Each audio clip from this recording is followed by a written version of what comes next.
Cholesterol, don't go too high. Don't go too low. As is true with many things in nutrition, moderation and balance are key when deciding the optimal target levels of LDL cholesterol. You can't go to either extreme, too high or too low. Xianggao. Why cholesterol is needed in our body. Cholesterol helps the cell membranes to form layers. These layers protect the contents of the cells by controlling what enters and exits. In the liver, it produces bile which digests what we eat. It is needed to make hormones like estrogen, progesterone and testosterone. It is essential in the production of vitamin D. It also plays a role in digestion and metabolization of nutrients. As high levels of cholesterol cause problems, so do low levels of it. As we need cholesterol for the above functions in our body. High cholesterol in our body is associated with hypercholesterolemia. Low cholesterol in our body is associated with hypocholesterolemia. High HDL in our body is associated with hyperalpha-lipoproteinemia. Low HDL in our body is associated with hypoalpha-lipoproteinemia. High LDL in our body is associated with hyperbeta-lipoproteinemia. Low LDL in our body is associated with hypobeta-lipoproteinemia. There are certain causes identified for low cholesterol levels in our body. Genetic conditions. Nutritional problems. Some cancers. Hypothyroidism. Certain infections. Medication. High-density lipoprotein. HDL is called as a good cholesterol. HDL removes LDL from circulation and transports it to the liver. In the liver, LDL is processed and eliminated. Thereby it has protective function to the heart. Problem arises if HDL levels drop down below 40 mg per deciliter. Less HDL means less LDL is cleared from circulation. This increases the risk of atherosclerosis, heart attack and stroke.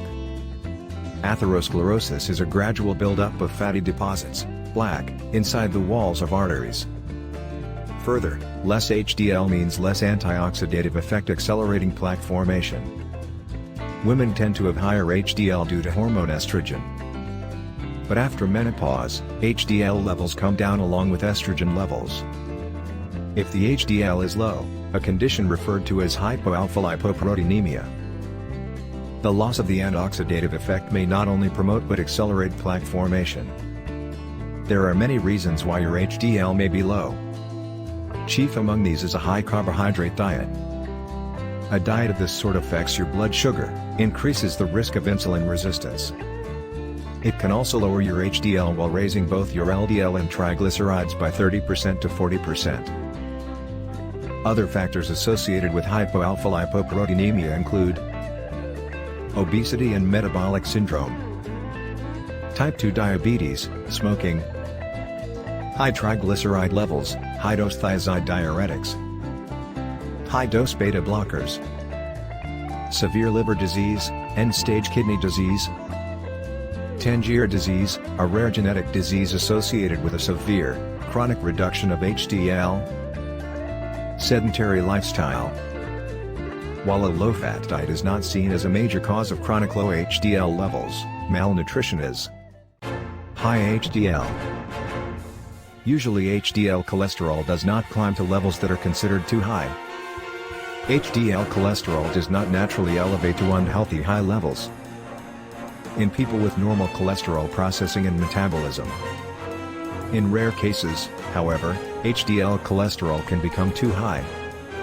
A study found that people who recently had a heart attack and who have both high HDL and high levels of a substance called C-reactive protein were at higher risk of having another cardiac event.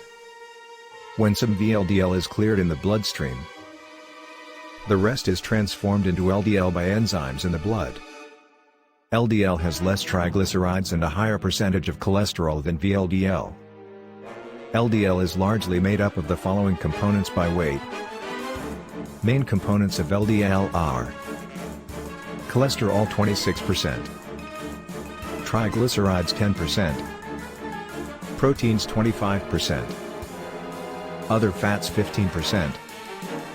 Elevated LDL cholesterol is a clearly established risk factor for the development of cardiovascular disease, CVD. Lowering LDL with medications and/or lifestyle changes has been shown to lower CVD risk. How far to lower LDL, however, has remained controversial. LDL is a key component of many hormones in all cell membranes, which allow cells to communicate with each other.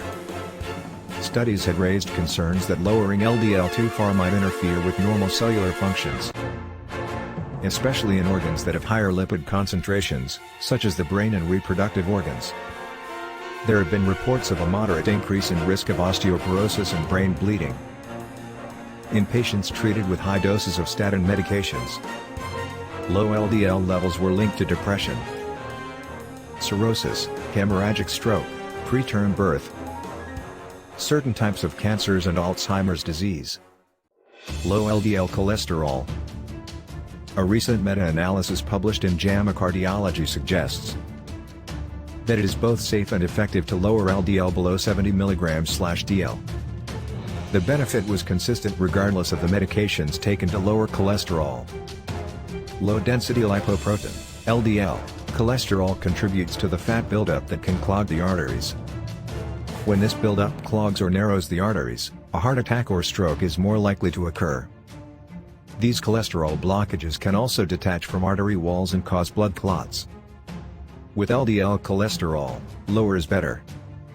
Hypobeta-lipoproteinemia, HBL, constitutes a group of lipoprotein metabolism disorders that are characterized by permanently low levels, below the 5th percent, of apolipoprotein B and LDL cholesterol. HBL affects around 1 in 1,000 individuals. There are two types of HBL, familial hypobeta-lipoproteinemia and chylomicron retention disease. Severe familial HBL and CMRD appear in infancy or childhood. They are often associated with growth delay, diarrhea with steatorrhea, high fat in faces, and fat malabsorption. Infants with severe familial hypobeta-lipoproteinemia have hepatomegaly, enlargement of liver, with steatosis, fatty liver disease, spastic ataxia, neurodegenerative disorder, atypical retinitis pigmentosa, loss of cells in the retina, acanthocytosis, abnormal RBCs, low levels of fat-soluble vitamins A, E and K, and major cytolysis, disruption of cells, and even cirrhosis, chronic liver damage. Benign familial hypobeta-lipoproteinemia is generally asymptomatic, but in adults is occasionally associated with dietary intolerance to fat. Steatorrhea after oral intake of lipids, moderate cytolysis, cholelithiasis, formation of gallstones, moderately low levels of liposoluble vitamins, and acanthocytosis, abnormal RBCs, moderate hepatic steatosis and paresthesia, tingling, of the extremities are sometimes observed. HBL, hypobeta-lipoproteinemia. HBL disorders are caused by mutations in proteins. These proteins are involved in the synthesis, secretion and catabolism of lipoproteins. They contain apolipoprotein B, LDL, VLDL and chylomicrons. Possible causes of HBL include 1. Metabolic diseases with hepatic overload, with steatosis, fatty liver disease, and/or hepatomegaly, enlargement of liver. 2. Atypical diseases of the central and peripheral nervous system, and 3. Secondary causes of hypocholesterolemia, iatrogenic or systemic. Prenatal diagnosis is feasible when the causal mutations in both parents are known. Management of the moderate forms of HBL includes A. Reduction of the proportion of fat in the patient's diet and B. Vitamin E supplementation. Management of the severe forms of HBL and CMRD should take place in specialized centers. Likely outcome of the disease: the prognosis of HBL is severe when the disease manifests in early childhood, and is excellent for the moderate form without cytolysis and steatosis. A familial syndrome of longevity has been observed in the benign forms of HBL. Many of the patients live over the age of 85. Familial hypobeta-lipoproteinemia, FHBL, is a disorder. It impairs the body's ability to absorb and transport fats. This condition is characterized by low levels of a fat-like substance called cholesterol in the blood. The severity of signs and symptoms experienced by people with FHBL vary widely.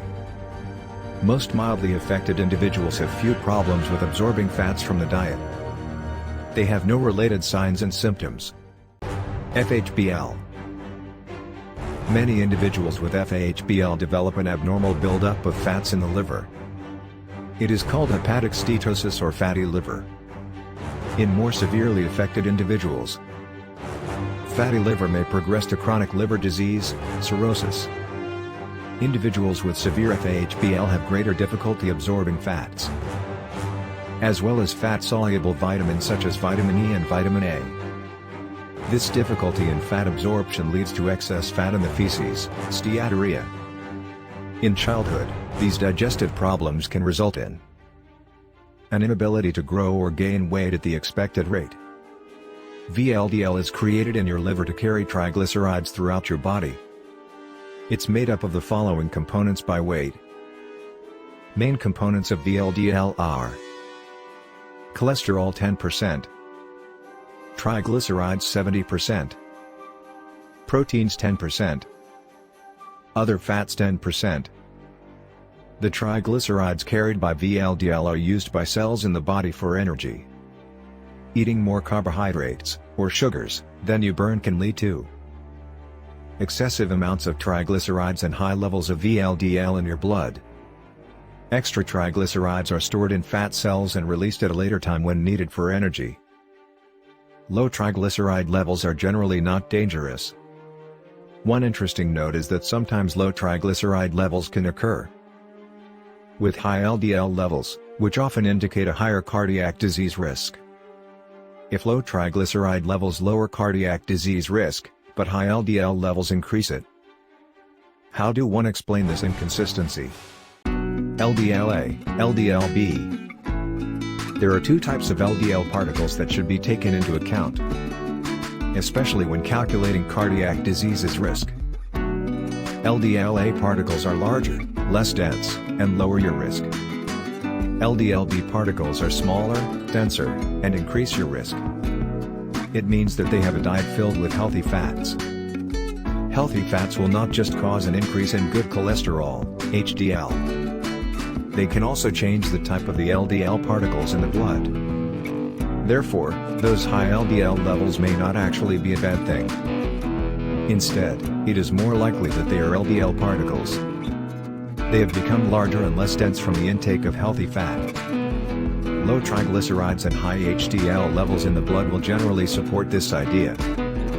Low triglyceride levels are usually beneficial. If you are healthy and your levels are relatively low, you have nothing to worry about. Low levels were associated with reduced risk of cardiac disease and mortality from all causes. Abnormally low triglyceride levels. They may cause worse outcomes in certain conditions, such as heart failure. They have also been linked to autoimmunity. Low triglyceride levels are probably due to underlying issues: inflammation or impaired liver function.